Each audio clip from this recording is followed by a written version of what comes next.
Dua pengusaha dan seorang ketua himpunan nelayan menjadi pesakitan setelah diduga memalak proyek hingga triliunan rupiah. Aksi premanisme berdasi itu langsung mendapatkan atensi dari Presiden Prabowo Subianto.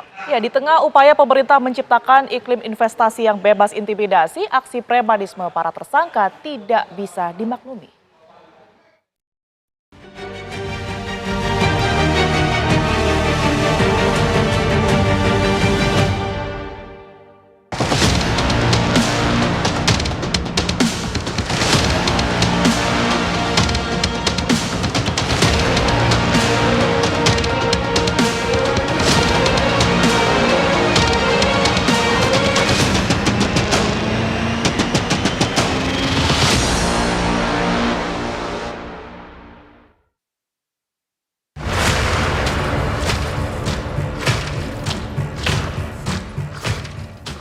Muhammad Salim dan Ismatullah seolah lupa dengan titel pengusaha yang melekat di keduanya. Salim, Ismatullah, dan Rufaji justru berbuat tercela. Bukannya ikut mendorong membuka lapangan kerja baru, Salim, Ismatullah, dan Rufaji malah membuat malu organisasi. Usai viral kedapatan ikut meminta jatah proyek senilai 5 triliun rupiah.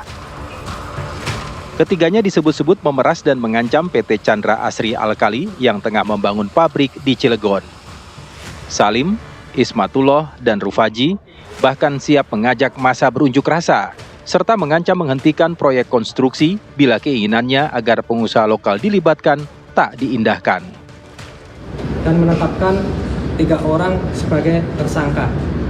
Adapun 3 orang tersebut, yang pertama adalah saudara IA, yang mana yang bersangkutan adalah Wakil Ketua Kadin Bidang Perindustrian, yang mana perannya adalah mengebrak meja dan meminta proyek 5 triliun untuk Kadin tanpa lelang. Jadi ada yang perannya mengajak untuk mendatangi, kemudian dengan intimidasi mengebrak meja untuk tujuan meminta proyek, seperti itu.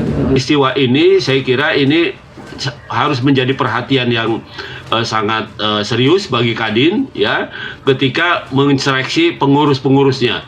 Jangan sampai pengurus Kadin itu diisi oleh preman, ya oleh orang-orang yang suka memalak, bahkan memalak sesama sesama pengusaha. Aksi pemerasan berkedok pengusaha ini langsung mendapat atensi Presiden Prabowo Subianto.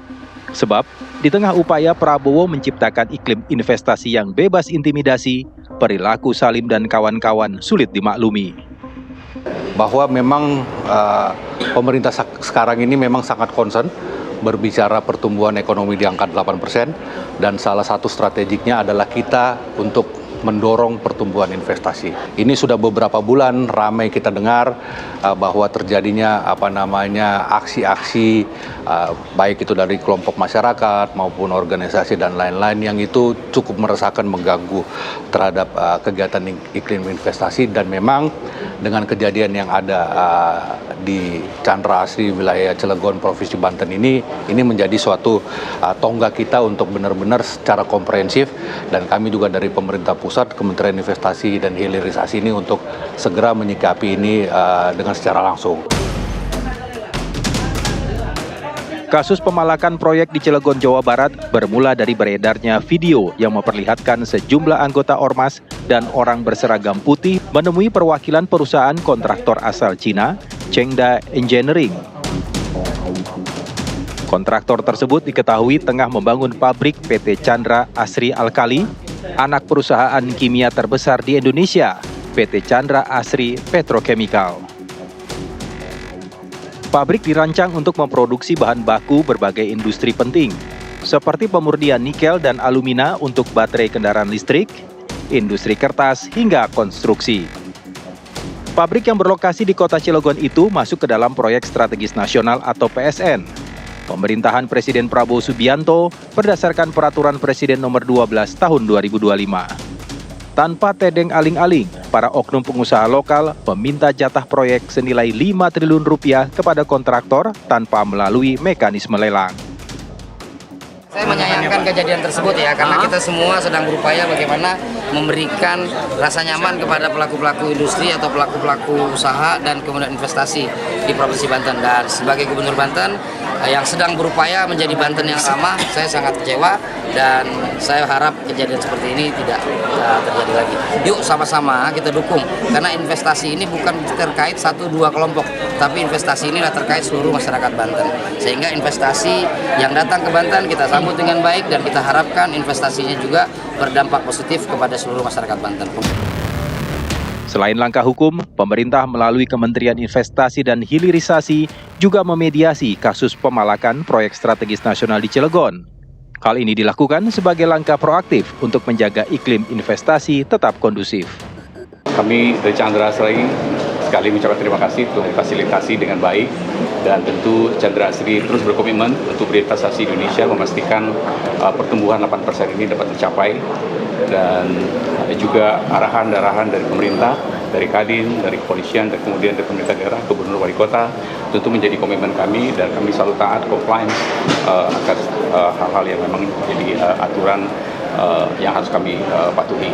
Sesuai dari arahan Ketua Umum Pak Anin, kita sudah melakukan langkah-langkah organisasi. Ya, dan tadi pagi kita juga udah undang dari Kadin Cilegon, Kadin Banten untuk mengambil informasi, dan secara mekanisme kita akan melakukan sanksi tentu dengan organisasi, tentu bekerjasama sesuai arahan dari Pak Todo, Pak Wamen, untuk bagaimana pola-pola yang harus dilakukan dengan Kadin, pola yang mitra untuk membantu meningkatkan pertumbuhan ekonomi. Tadi sesuai arahan Pak Wamen dan dari pihak Pak Kapolda, Pak Suyudi, telah melakukan langkah-langkah bagaimana kita untuk melakukan percepatan pertumbuhan ekonomi sesuai arahan Pak Wamen, Pak Todo.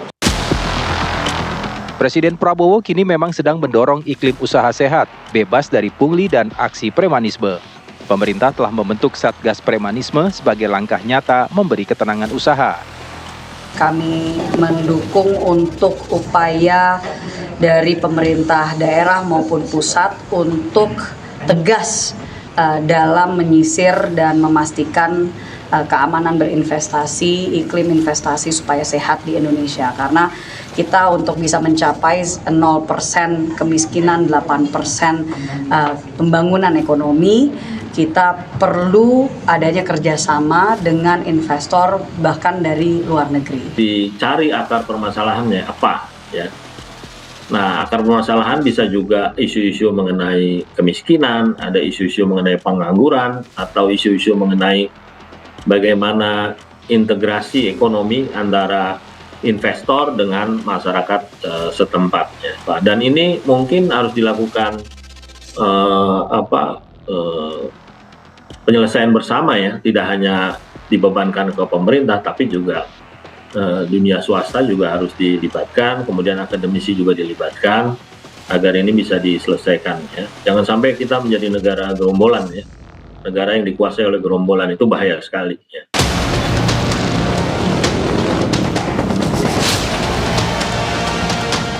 Praktik premanisme di banyak lini kehidupan masyarakat memang menjadi penghambat serius bagi pembangunan. Tak hanya ketegasan aparat, konsistensi pemerintah selaku pemangku kebijakan juga tak kalah penting untuk mencegah munculnya kembali premanisme dalam bentuk apapun.